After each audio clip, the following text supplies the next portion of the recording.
Time is a precious commodity here. Everything's happening at once. They're finishing a new hospital. The Qataris say will be one of the most advanced in the world.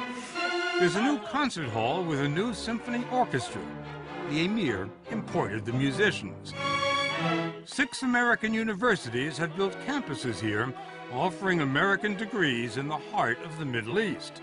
The Museum of Islamic Art, with a $1 billion collection, opened last year. Admission, of course, is free. Everything is free. That become like a part of our culture. Definitely. Sheikh Hamad bin Jassim is Qatar's prime minister. Even when the people died, we take care of them. Free funerals. Yes. From cradle to grave. Yes. Everything's yes. taken care of. That's we can make a logo. This is a pretty good place to live. Yes. We are living in good environments. Let us pray that the problems around us cool down. Those problems, the chaos, violence, and killings throughout the Middle East, are not cooling down at all. And many Arab leaders say, to a large extent, it is the emir's fault. That's because of the television network he created 15 years ago. It's called Al Jazeera, and it does something unprecedented in the Arab world. It covers the news. It's on the air 24 hours a day, broadcasts in Arabic and English, and is widely considered to be the engine of the Arab Spring. I believe we made a good reform. This was the first and the only network in the Arab world that was independent. Everyone else was just doing what their government told them to do.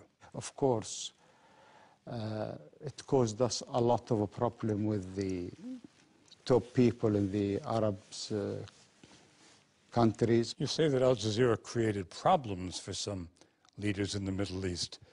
It created big problems. It got them overthrown. Well, I'm not sure if it's Al Jazeera was behind this.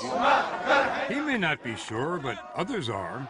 Egyptians watched the Tunisian revolution live on Al Jazeera, discussed it on Facebook, and took to the streets.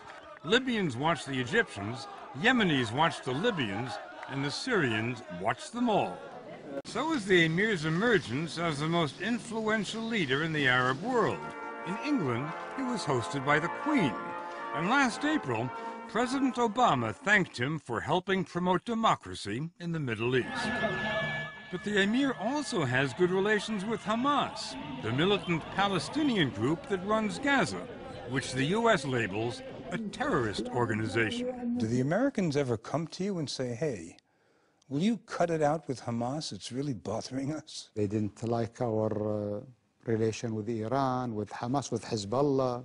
But then if you go to the other side, the Iranians, they don't like to see our relation with Israel. Hamas, they don't want to see our relation with Israel. So it's completely mixed. The emir appears to have no ideology, and critics say no loyalties. When his close personal friend, Syrian President Assad, refused to stop killing his people, the emir abandoned him. Today, he talks tougher than any other world leader on what should be done in Syria. Would you be in favor of Arab nations intervening in Syria? I think for such a situation, to stop the killing, we have some troops should go to stop the killing. The killing is worlds away from Qatar. What you see here is contentment. There have been no protests, no calls for democracy. After all, what could an opposition offer that Qataris don't already have? But the emir just bought himself some additional insurance. He raised the salaries of all Qatari government workers by 60%. Soldiers and policemen got 120%. The Prime Minister insists this has nothing to do with politics. We have one obsession, is how to continue to let the people live in the same standard. That's a very difficult target. We are trying to do that target. Excellency, can you think of any other country in the world that has a better standard of living? Well, there is a good living standard in many places in the world. But the main thing is what sort of quality of people you will produce. We would like our people not to be spoiled by this. We need our children not to be spoiled by this. That's, I think, the big challenge for us. And there's a bigger challenge. Here is Qatar's military on parade at last month's National Day celebrations. Picturesque, but not very intimidating. Not when your next-door neighbors are Iran and Saudi Arabia.